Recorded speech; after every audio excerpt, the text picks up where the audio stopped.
नमस्कार। सूचना एवं जनसंपर्क विभाग की प्रस्तुति हिमाचल बुलेटिन में आपका स्वागत है। पेश है आज के समाचार। मुख्यमंत्री श्री जयराम ठाकुर ने आज अपने सरकारी आवास ओक ओवर में होली मनाई और इस पावन अवसर पर प्रदेशवासियों को बधाई एवं शुभकामनाएं दी। मुख्यमंत्री श्री जयराम ठाकुर ने आज शिमला से वर्चुअल माध्यम द्वारा लाहौल स्पीति जिला के स्नो फेस्टिवल के समापन समारोह की अध्यक्षता की। इस अवसर पर उन्होंने कहा कि 75 दिनों तक चला यह महोत्सव प्रदेश के इस जनजातीय जिला की विविध सांस्कृतिक परंपराओं और पर्यटन गतिविधियों को बढ़ावा देने में महत्वपूर्ण भूमिका अदा करेगा।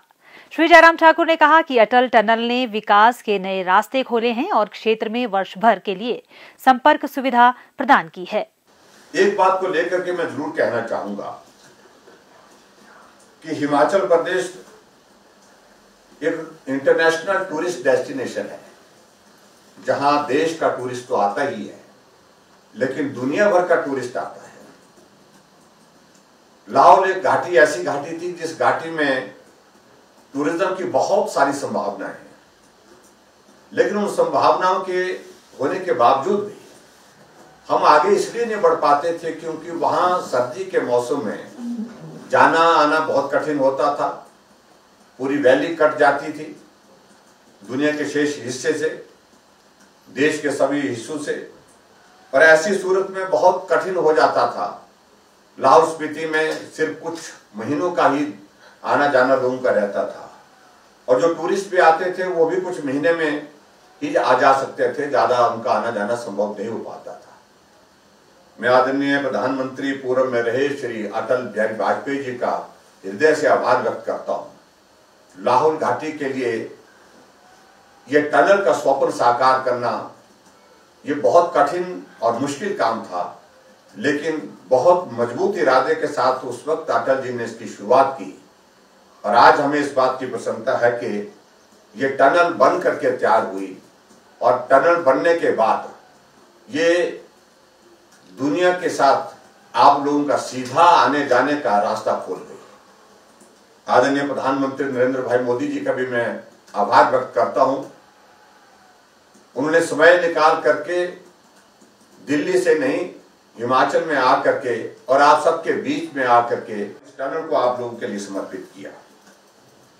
स्वाभाविक रूप से टनल और टूरिज्म का एक बहुत बड़ा रिश्ता बन जाएगा, क्योंकि आज हम इस बात को देख रहे हैं, बहुत सारे लोग जब टूरिस्ट बन करके जब हिमाचल प्रदेश में आ रहे हैं, और हिमाचल प्रदेश में जब वो घूमने के लिए जानकारियां हासिल करते हैं कि हमको कहां कहां जाना चाहिए, तो स्वाभाविक रूप से उनके मन में जब जानकारी मिलती है कि अटल टनल रोहतांग जो दुनिया की सबसे ऊंचाई पर 9 किलोमीटर लंबी इतनी लंबी टनल है, इसको देखने के लिए बोलने की जरूरत नहीं पड़ती, खुद ही अपने आप को जो है वो इस टनल के कारण जो है आकर्षित होते हैं।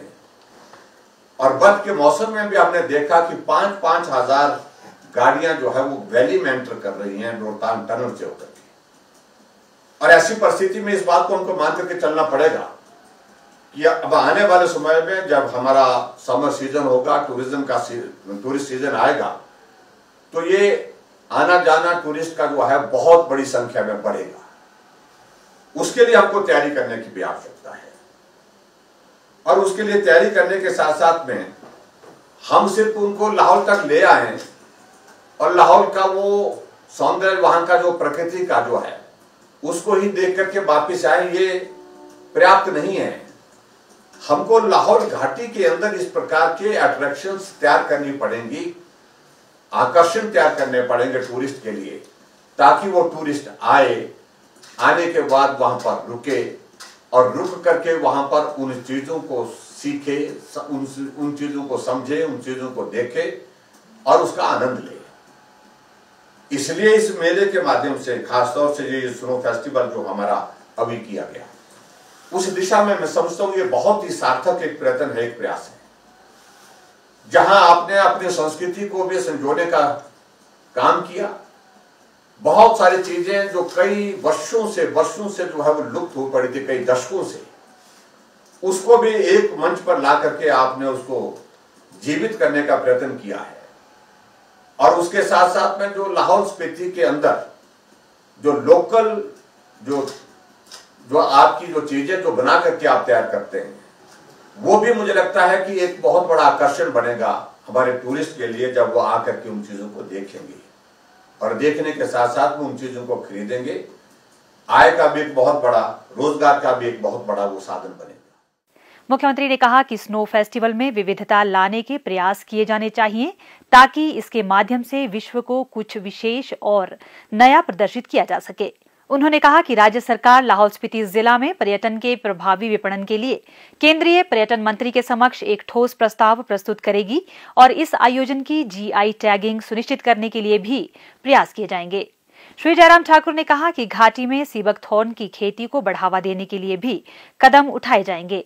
इससे न केवल किसानों की अर्थव्यवस्था को प्रोत्साहन बल्कि क्षेत्र में आर्थिक गतिविधियों को भी बढ़ावा मिलेगा।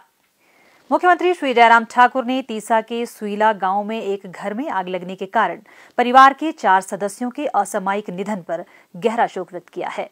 मुख्यमंत्री ने ईश्वर से दिवंगत आत्माओं की शांति और शोक संतप्त परिवार को इस दुख को सहन करने की शक्ति प्रदान करने की प्रार्थना की है। मुख्यमंत्री श्री जयराम ठाकुर के कुशल नेतृत्व में हिमाचल प्रदेश सरकार द्वारा स्वास्थ्य के क्षेत्र में महत्वाकांक्षी योजनाएं कार्यान्वित की जा रही हैं। उन सभी लोगों को गुणात्मक स्वास्थ्य सेवाएं प्रदान की जा रही हैं जो अपनी आर्थिक स्थिति के कारण अच्छी स्वास्थ्य सेवाएं वहन नहीं कर सकते। आयुष्मान भारत योजना में कवर नहीं होने वाले प्रदेशवासियों के लिए प्रदेश सरकार द्वारा हिमाचल हेल्थ केयर योजना हिम केयर चलाई जा रही है। हिम केयर योजना का लाभ उठाने के लिए पात्र परिवारों को 31 मार्च तक पंजीकरण करवाना होगा। हिम केयर योजना के तहत प्रत्येक लाभार्थी परिवार के 5 सदस्यों को 5 लाख रुपए तक निःशुल्क इलाज की सुविधा प्रदान की जा रही है। यदि किसी परिवार में 5 से अधिक सदस्य हैं तो उनके 2 कार्ड बनाए जाएंगे। इस योजना का लाभ प्राप्त करने के लिए कोई आयु सीमा निर्धारित नहीं की गई है। हिम केयर योजना के तहत पंजीकरण हिमाचल प्रदेश स्वास्थ्य विभाग के वेब पोर्टल www.hpsbys.in पर स्वयं अथवा लोकमित्र केंद्र या कॉमन सर्विस सेंटर के माध्यम से 50 रुपए का शुल्क अदा कर भी किया जा सकता है। हिम केयर योजना के तहत पंजीकरण करवाने के लिए Aadhaar card, ration card, mobile number और श्रेणी के प्रमाण पत्र की आवश्यकता होती है। हिम केयर कार्ड के नवीनीकरण के लिए वर्ष भर सेवाएं प्रदान की जाती है। इस योजना के तहत 1579 उपचार प्रक्रियाएं कवर की जा रही हैं, जिसमें डे केयर सर्जरीज भी शामिल है। अस्पताल में भर्ती होने पर कैशलेस सेवा प्रदान की जा रही है। हिम केयर योजना का लाभ उठाने के लिए पात्र परिवार 31 मार्च तक पंजीकरण अवश्य करवाएं। स्वास्थ्य एवं परिवार कल्याण विभाग द्वारा दोपहर 2 बजे जारी बुलेटिन के अनुसार प्रदेश में कोरोना संक्रमण की जांच के लिए आज 980 लोगों के सैंपल लिए गए, जिनमें से 114 लोगों की रिपोर्ट नेगेटिव पाई गई है, जबकि 864 लोगों की रिपोर्ट आना बाकी है।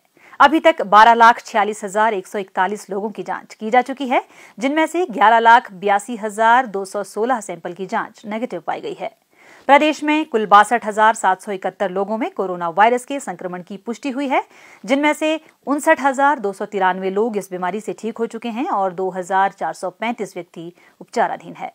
हिमाचल बुलेटिन देखने के लिए सब्सक्राइब करें YouTube channel DPR Himachal, follow करें ट्विटर @DPRHP, लाइक करें Facebook page information and public relations department Himachal Pradesh, visit करें वेबसाइट www.himachalpr.gov.in। इस अंक में इतना ही। कल फिर होगी मुलाकात। दीजिए इजाजत। नमस्कार।